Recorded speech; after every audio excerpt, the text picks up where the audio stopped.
And maybe Right. sellers are like asking, okay, so what can we do, right?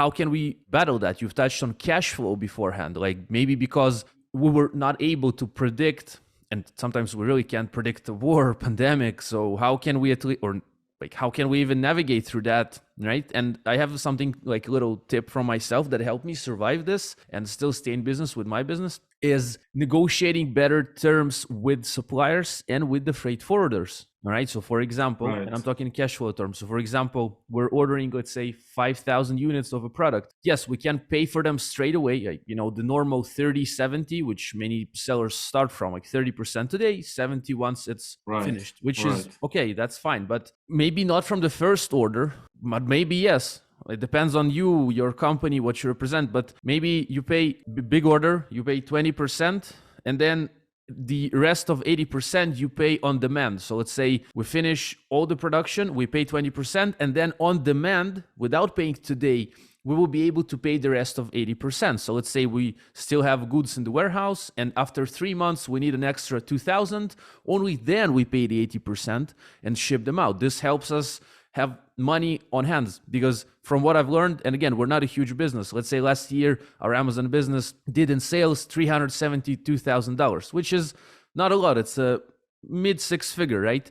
Hopefully this year Right. we're gonna do better, but still, like it's a business that sells like tens of thousands of units, right? And Right. we need Right. cash flow. That's what I need to have money on hand, because aside of that, I still need to live. I need to pay for this place and et cetera, et cetera, et cetera. So this would be Right. like Right. my little tip for sellers: negotiate terms, and maybe with the freight forwarders as well.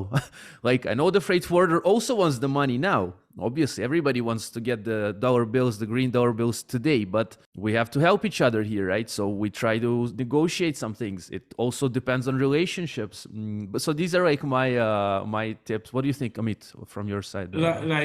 Like being realistic, Being right? realistic, yes. And again, I don't want, I will say, because I want to generate, valuable information to Yes. sellers in general. But so I would say also from the point of view of a freight forwarder, right? Yes. But in general, what you advise is mainly depend on how long you have a relationship with your supplier or with 100%. freight forwarder. Because Yes. I'm telling you, Vova, and I'm handling Chinese people more than you, right? Or Yes. Chinese 100% more. business more than you.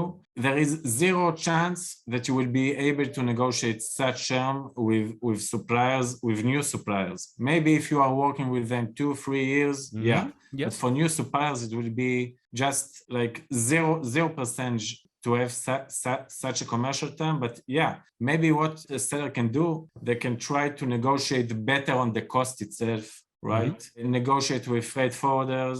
But in my opinion, there is a lot of possibility today to get a loan for the business, right? Which is crucial in my opinion.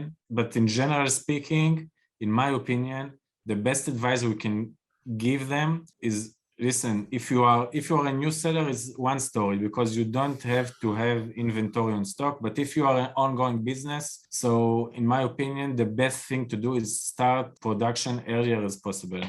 Like if you have assumption, I don't know, it will take 60 days from production to reach the FBA center. So predict differently and change your way of think on how to manage your stock, and what is the, let's say, generally speaking, efficient transit time going from China to the US, and build all your assumption and your SOP accordingly. Because otherwise, I'm telling you, for 1000%, most likely you will be out of stock eventually.